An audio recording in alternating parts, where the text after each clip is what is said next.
प्रिय विद्यार्थियों, good morning. आज हम कक्षा 9 विषय हिंदी वाक्य जो लल्लद कवित्री के द्वारा लिखा गया है उसकी पुनरावृत्ति कर रहे हैं। प्यारे बच्चों, आज की हमारी वर्कशीट नंबर 60 है। इसमें क्या बताया गया है कि जो कश्मीरी भाषा की लोकप्रिय जो संत है, कवयित्री है लल्लद की जो काव्य शैली है उसको हम वाक्य कहते हैं। और इस वाक्य के माध्यम से कवित्री ने समाज में व्याप्त जो धार्मिक आडंबर हैं उनका खुल करके विरोध किया है कि ईश्वर की प्राप्ति आडंबरों से नहीं बल्कि सच्चे मन से करने से होगी। प्यारे बच्चों, इसमें कवित्री कह रही है कि आई सीधी राह से गई न सीधी राह। प्यारे बच्चों, इस वाक्य में कवित्री जो है मनुष्य को ईश्वर प्राप्ति के लिए जो प्रयास किए जाते हैं उन पर कड़ा प्रहार कर रही है कि ये जो है ईश्वर प्राप्ति का सही साधन नहीं है।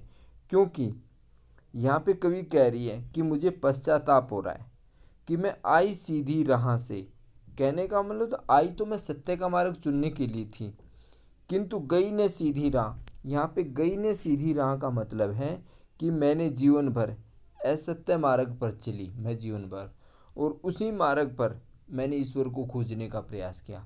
असत्य मार्ग का मतलब है जो पाखंड और आडंबरवाद हम रचते हैं उसका विरोध कवित्री ने किया है।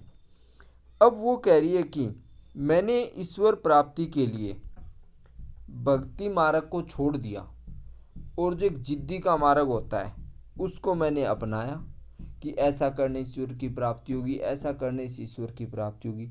यदि मैं भक्ति मार्ग को अपनाती और सच्चे मन से ईश्वर का भजन करती तो मुझे ईश्वर की प्राप्ति अवश्य होती। अब कह रही कि सुसुम सेतु पर खड़ी थी बीत गया दिन आहा।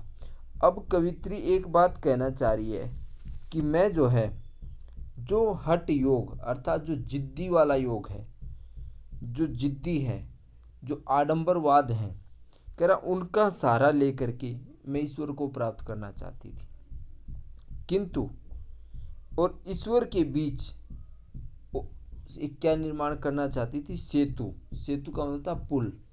कह रहे कि पुल का निर्माण करना चाहती थी, ठीक है ना। कह रहे कि परंतु बीत गया दिन आहा। कह रहे इन सब बातों में मैं असफल होती रही और बीत गया दिन आह का मतलब है कि इससे मेरे जो जीवन की उम्र है वो कम होती गई। जेब टटोली, जेब टटोलने का मतलब है कि जब मैंने धीरे धीरे अपना हिसाब किताब किया। जेब टटोलना का मतलब है अपनी जो पाई जो भी है उसको देखा मैंने कि बात सही है कि गलत है। कह रहे जब मैंने उसको टटोला तो पाया कि मैंने कोई काम ढंग का किया ही नहीं है।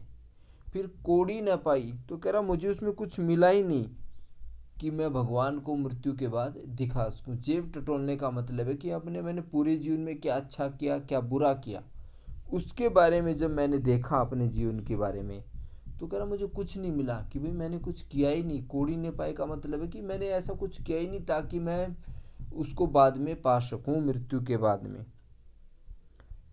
अब ये कह रही कि मांझी को दू क्या उतराई। मांझी ये भगवान को कह रही है, कह रहे कि जो हमारी जीवन रूपी नौका को चलाने वाले ईश्वर हैं, जिन्होंने हमें इस नौका में बैठा करके जीवन रूपी नदी से पार किया है, उस मांझी उस नाव चलाने वाले भगवान को मैं क्या दूंगी, ये मुझे बहुत ज़्यादा अफसोस है।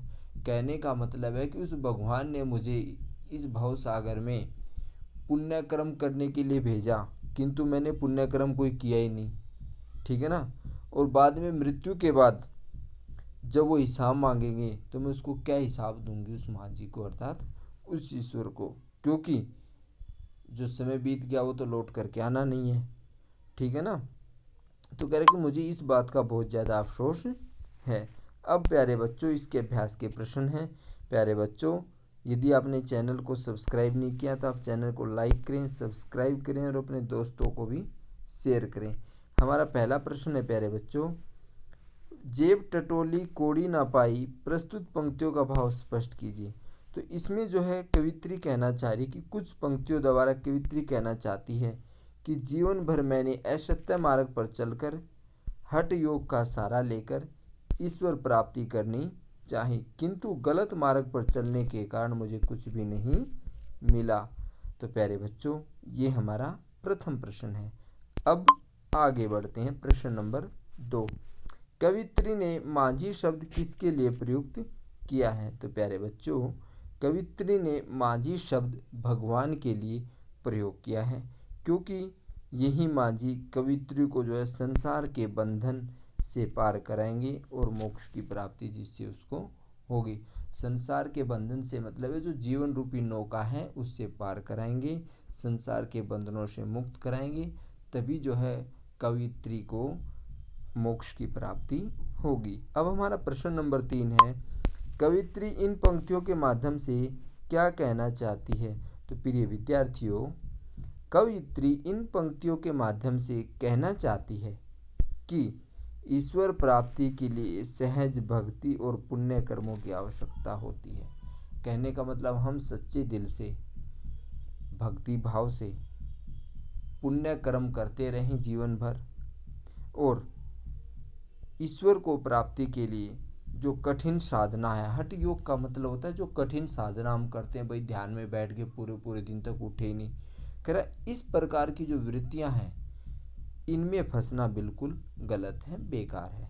हमें सच्चे मन से ईश्वर का भजन करना है और जीवन में पुण्य कर्म करने, अच्छे कर्म करने, किसी का दिल नहीं दुखाना है, हमें ईश्वर की प्राप्ति हो जाएगी। कवियत्री यही कहना चाह रही है। अब हमारा प्रश्न नंबर 4 है, प्रस्तुत वाक्य में कवित्री ने किस रूप में अभिव्यक्ति की है? अभिव्यक्ति का मतलब होता है अपने भावों को मतलब प्रकट किया है।